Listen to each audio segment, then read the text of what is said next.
The film opens with Mrs. Lee driving to San Francisco with her grandson Tom on the eve of the Lunar New Year. Suddenly some dark spirits start chasing them.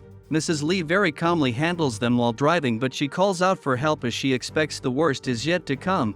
Later we see 12 animal spirits running on the bridge tackling all the dark spirits to free the path for Mrs. Lee, but the tiger sees that Mrs. Lee has been intercepted on the bridge by the main antagonist Miss Lou. Miss Lou is the mistress in charge of the dark spirits and she's after something. The tiger jumps right in between Mrs. Lee and Miss Lou in order to protect the guardian Mrs. Lee. The animals are called the Zodiac warriors of the Temple of the 12, who have sworn to protect the guardian, protector of the phoenix.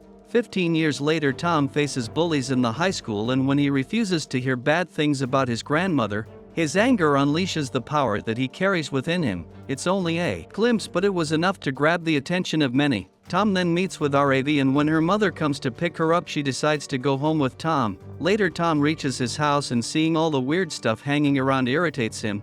He removes them, but unbeknownst to him, those were the protective charms that stop evil spirits from coming inside the house. Soon after, we are introduced to Mr. who is the tiger of the Zodiac warriors. He visits sensing that the protective charms have been damaged. Soon after, their house is surrounded by dark spirits called Yagu. Mrs. Lee asks who to protect Tom and she will deal with Lou. Mrs. Lee almost wins against Lou when she gets a hold of her, almost grabbing the Phoenix Stone, but Mrs. Lee suddenly throws the stone to Tom, making him the new guardian. Right at that moment, Mrs. Lee activates all the protective charms together, which results in a devastating blast.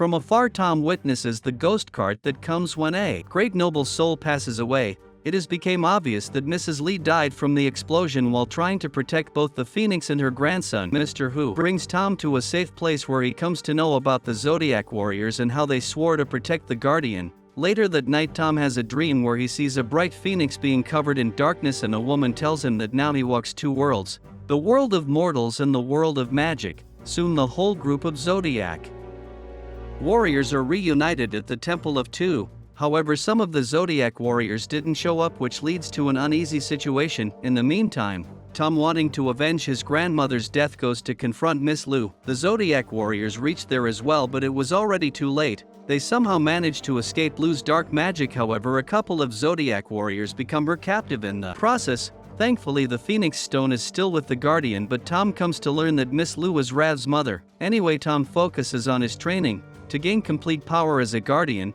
he must be able to see the Phoenix inside the stone. Only Tom's lineage is able to see that, and this is the reason why they have been Guardians all along. Since Tom is failing every time, Who loses his patience and kind of shouts at him. Later, Miss Troll the dragon tells Tom that on the night during the fight between Mrs. Lee and Miss Lou, who died protecting him, after thrashing Miss Lou in the battle, Mrs. Lee gives a part of her soul to save Who. This is the reason why part of her soul remains inside Who.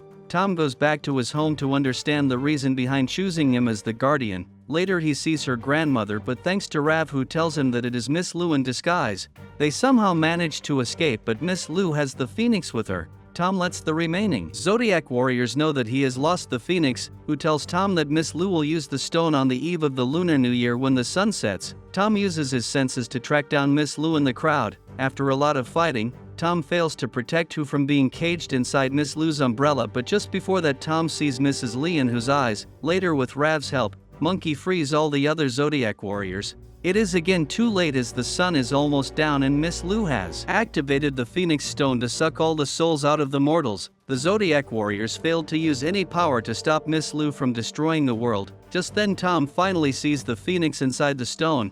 Tom touches and removes the darkness that is torturing the Phoenix with compassion and lets her shine as brightly as possible. This completely disintegrates Miss Lou from the scene and the souls return to all the mortals. Thus Tom saves the world with his grandmother's advice. That says they do not always have to fight, all they need is to be a little clever and compassionate. But during this, Tom dies. As the ghost cart arrives to pick up his soul, Mr. Who, with the help of the other Zodiac warriors, performs an Iqua which leads him to the Ocean of Tears. Once there, Mr. Who pleads to the Empress so that she can save Tom. Finally, just like Mrs. Lee, Mr. Who gives away a part of his soul to save Tom.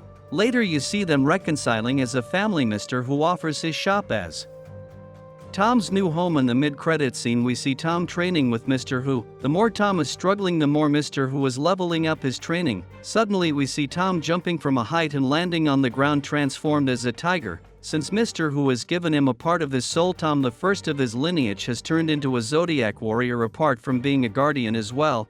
Thanks for watching. If you enjoy this recap, remember to like, subscribe and leave a comment. See you next time.